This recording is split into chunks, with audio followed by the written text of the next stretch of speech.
Dead silence 2007 को dislike या like कर दें। तो इस फिल्म की कहानी में जो मेरा कैरेक्टर होगा वो है मेरी शाका। मैं एक पपेट शो यानी कि पुतले का शो दिखाया करती थी। कहानी के शुरू में हम एक कपल को देखते हैं जिनमें से हस्बैंड का नाम जेमी था। तभी उनके घर के दरवाजे की बेल बजती है। जब जिमी जाकर देखता है तो बाहर एक बहुत बड़ा बॉक्स पड़ा था। जिमी उसे अंदर ले आया था। जब वो बॉक्स को खोलते हैं तो उसमें एक डॉल पपेट पुतला निकलता है। एक ऐसा पुतला कि आदमी शो करता हुआ खुद बोलता है पर होंठ नहीं लाता। होंठ वो पपेट के हिलवाता है। इसीलिए उस शो को देखने वालों को ऐसा लगता था कि सब कुछ पपेट बोल रहा है। अब जिमी की वाइफ ने जब उस पपेट को देखा तो वो बहुत खुश हुई। जिमी तो बाहर खाना लेने चला गया था और उसकी वाइफ अब घर पर अकेली थी। वो उस पपेट को बेड पर लिटाती है पर उसका बैलेंस खराब हो रहा था, इसीलिए वो उसे बेड पर लिटाकर तकिया लेने चली गई थी। मगर जब वो पीछे मुड़कर देखती है तो वो पपेट उसकी तरफ देख रहा था। हालांकि उसने उस पपेट पुतले को जब लिटाया था तो उसका मुंह दूसरी तरफ था। मगर फिर भी जिमी की वाइफ इस बात को सीरियस नहीं लेती। वो सफेद रंग का कपड़ा निकालकर उस पपेट पुतले पर देकर उस कमरे से चली गई थी। इसके बाद जब वो अपने कमरे में गई तो तभी उसे एहसास होता है जैसे कमरे में पपेट के अलावा भी कोई है। रेडियो में से अजीब अजीब आवाजें आ रही थी। घड़ी की टिक टिक भी बंद हो जाती है। साथ ही गैस पर जो केटल पड़ी थी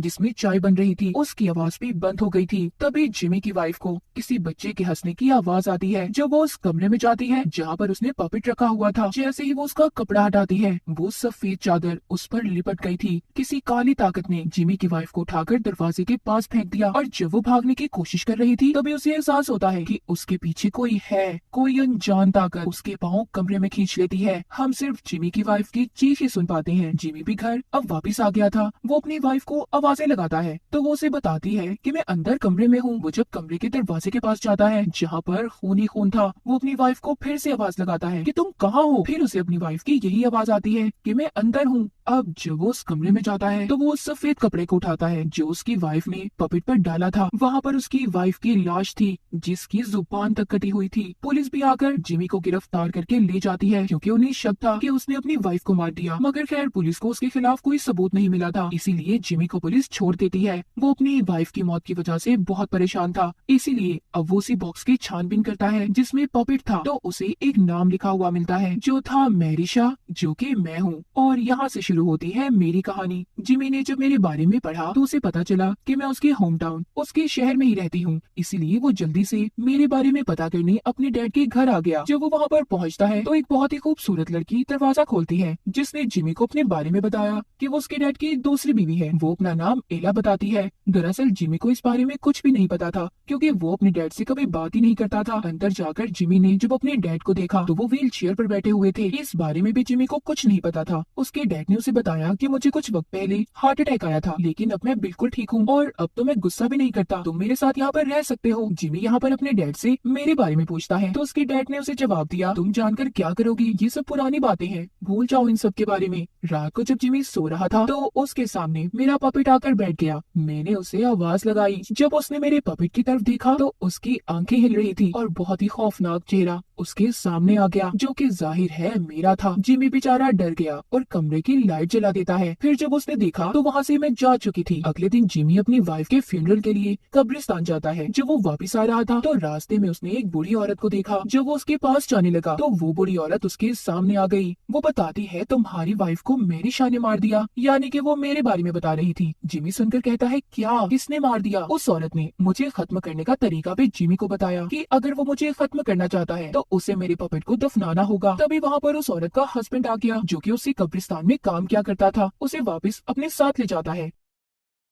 जिमी ने घर जाकर मेरे पपेट को देखा। वो मेरे बच्चे यानी कि मेरे पपेट को लेकर कब्रिस्तान गया जहाँ पर उसने एक कब्र देखी। उसने उस कब्र को खोला और मेरे पपेट को दफना दिया। जब वो वापस जाने लगा तो उसे महसूस हुआ कि उसके आसपास जैसे कोई है। उसने गाड़ी से उतरकर जब देखा तो उधर कोई भी नहीं था। मैं तो बस उसे डरा रही थी। खैर वो मेरे पपेट को दफनाकर घर वापस आ गया। जब वो आकर नहा रहा था तो उसने देखा मेरा पपेट उसके सामने बैठा था, जिसे देखकर बेचारा जिमी डर गया। पर उस पपेट को मैंने ही वहाँ पर लाई थी। उसे तो एक पुलिस ऑफिसर लाया था जो जिमी की वाइफ के केस की छानबीन कर रहा था। उसने जिमी को बताया कि मुझे लगता है कि ये पुतला तुम्हारी वाइफ के केस में हमारी मदद कर सकता है क्योंकि जब तुम्हारी वाइफ का खून हुआ तो सिर्फ यही तुम्हारे घर पर मौजूद था, लेकिन तुमने इसे क्यों दफना दिया? जिमी बताता है कि मैंने इसे इसलिए दफनाया कि ये मेरी शाह का पपेट है। यहाँ पर बताता है जिमी मेरी कहानी कि सुना है मेरी शाह को उसके पपेट के साथ दफनाया गया था। उसकी आत्मा आज भी इस दुनिया में है। जब भी वो किसी को नजर आती है जो उसे देखकर डर गया, चिल्लाता है, वो उसकी जुबान तक काट देती है। जिस रात मेरी वाइफ का खून हुआ उस दिन इस पपेट को किसी ने हमारे घर पर भेजा था, तो आपको पता चल गया होगा कि मेरी शाख कितनी खतरनाक है। वो पुलिस ऑफिसर खैर मेरे पपेट को उठाता है और जिमी के पास से चला गया था, मगर फिर भी जिमी ने दोबारा मेरे पपेट को पुलिस ऑफिसर से ले लिया और दोबारा मेरे पपेट को दफनाने कब्रिस्तान चला गया। वहाँ पर जाकर वो उस औरत से भी मिला जिसने इसे मेरे बारे में बताया था। तभी वहाँ पर उस औरत का हस्बैंड आ जाता है और जिमी को अपने साथ ले गया। उसने भी जिमी को मेरे बारे में सारी कहानी बताई। तो हुआ यूँ था कि कुछ वक्त पहले उनके शहर में एक बहुत ही शानदार थिएटर खोला गया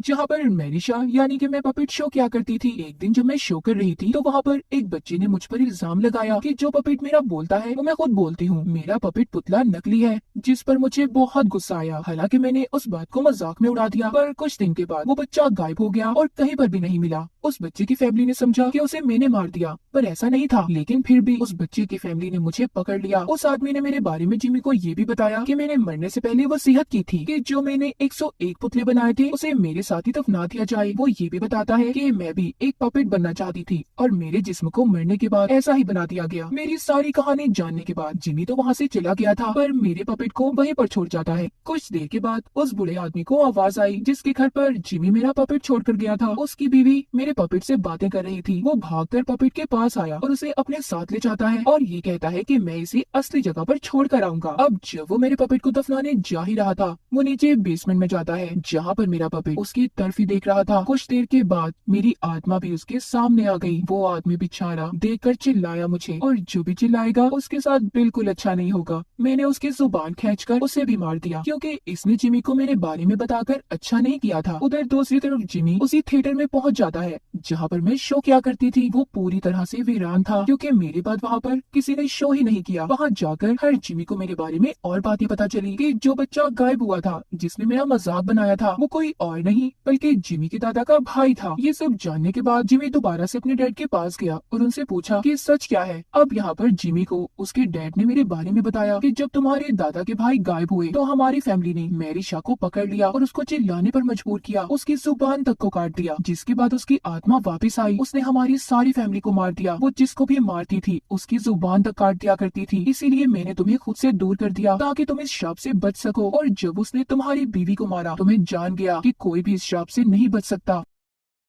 जिमी यहाँ पर अपने डैड से कहता है कि मैं सब कुछ ठीक कर दूंगा, पर उसकी ये सबसे बड़ी भूल थी। अब जिमी जब अपने डैड के घर से जा ही रहा था तो उसके पास पुलिस ऑफिसर आता है जो उसे बता रहा था कि मैरी शाह यानी कि मेरी कब्र के पास जितने भी पपेट्स को दफनाया गया था वो सब निकाल दिए गए हैं। उस पुलिस ऑफिसर का शक जिमी पर था, इसीलिए वो उसे पकड़ने आया था। जब वो जिमी को वहाँ से ले जा रहा था तभी यहाँ पर जिमी की सौतेली मॉम जिसका नाम मिला था, जिसको हमने कहानी के शुरू में देखा था, वो जिमी को फोन पकड़ाती है कि तुम्हारा फोन आया है। फोन पर वही बूढ़ा आदमी था जिसको कुछ देर पहले मैं मार कर आई थी, पर वो मरा नहीं था, वो अभी भी जिंदा था। शायद उसकी आखिरी सांसें चल रही थी। वो जिमी को बता रहा था कि अगर तुम पुलिस के सामने खुद को बेगुनाह साबित करना चाहते हो कि तुमने अपनी वाइफ का खून नहीं किया तो तुम्हें उसी थिएटर में जाना होगा जहाँ पर मैरी शाह यानी कि मैं शो किया करती थी। अब जिमी जल्दी से वहाँ पर जाता है, पर पुलिस ऑफिसर भी उसके पीछे आ गया था। थोड़ा सा आगे जाकर उन दोनों को एहसास हुआ कि उनके अलावा भी यहाँ पर कोई मौजूद है। जब उन्होंने अंदर जाकर देखा तो वहाँ पर मेरे सारे पपेट्स थे जिनको मैं कब्रिस्तान से निकाल कर लाई थी। जी हाँ, उन पपेट्स को मैं लाई थी। मैंने उन्हें बहुत ही खूबसूरत तरीके से शोकेस में रख दिया था। तभी उन्होंने जिमी के दादाजी के भाई को भी देख लिया जिसको मैंने आज से 70 साल पहले अगवा करके पुतला बनाकर यहाँ पर रखा हुआ था। मैं ही थी। उस बच्चे को मैंने ही पकड़ा था जिसने मेरा मजाक बनाया था। तभी वहाँ पर जिमी को एक कुर्सी की आवाज आई। उसने देखा उस कुर्सी पर बहुत ही बड़ा पपेट पुतला बैठा था, उसमें मेरी आत्मा थी। जिमी समझ गया था। वो मुझसे पूछता है कि तुमने मेरी वाइफ को क्यों मारा मैरी शाह। मैंने उसे बताया कि तुम्हारी वाइफ माँ बनने वाली थी, इसलिए मैंने उसे मार दिया क्योंकि तुम अपने खानदान के आखिरी आदमी हो। मैं तुम्हारे सारे खानदान को खत्म कर दूंगी। इतने में पुलिस ऑफिसर ने उस पपेट मेरे पुतले पर गोली चला दी जिसके जरिए मैं जिमी से बात कर रही थी। तभी मैं गायब हो गई। मेरे जितने भी पपेट्स थे सब जिंदा हो गए। जिमी के हाथ में जो लालटेन थी उसने मेरे पपेट्स पर गिरा दी जिससे वो सभी जलकर खत्म हो गए। अब वो दोनों निकलना चाहते थे, पर इतने में पुलिस ऑफिसर का पाँव फिसल जाता है और उसकी गलती से चीख निकल गई थी। फिर जो भी चिल्लाता है वो मुझसे बच कहाँ पाता है। पुलिस ऑफिसर की जुबान को काटकर मैंने उसे मार दिया। जिमी बचकर जाना चाहता था। वो जानता था कि मैं हमेशा पपेट के रूप में जिंदा रहती हूँ। उसने यहाँ पर मेरे सारे पपेट्स को तो खत्म कर दिया था, पर मेरा एक पपेट अभी भी जिंदा था जो उस बूढ़े आदमी के घर पर था जिसने कॉल करके भी बताया था कि उसे थिएटर जाना चाहिए। अब जिमी जब उस बूढ़े आदमी के घर जाता है तो उसे पता चलता है कि उसकी मौत हो गई है। उसकी उसकी बीवी ने उसे बताया कि जो पपेट के बारे में तुम बात कर रहे हो उसको तो तुम्हारे डैड लेकर गए। जिमी ये बात सुनकर हैरान हो गया था। वो कहता है मेरे डैड ऐसे कैसे आ सकते हैं, वो तो ठीक तरह से चल भी नहीं पाते। जिमी वापस अपने घर आ गया था। वो आकर देखता है कि हर तरफ अंधेरा था। उसे वो पपेट मिल गया जो मेरा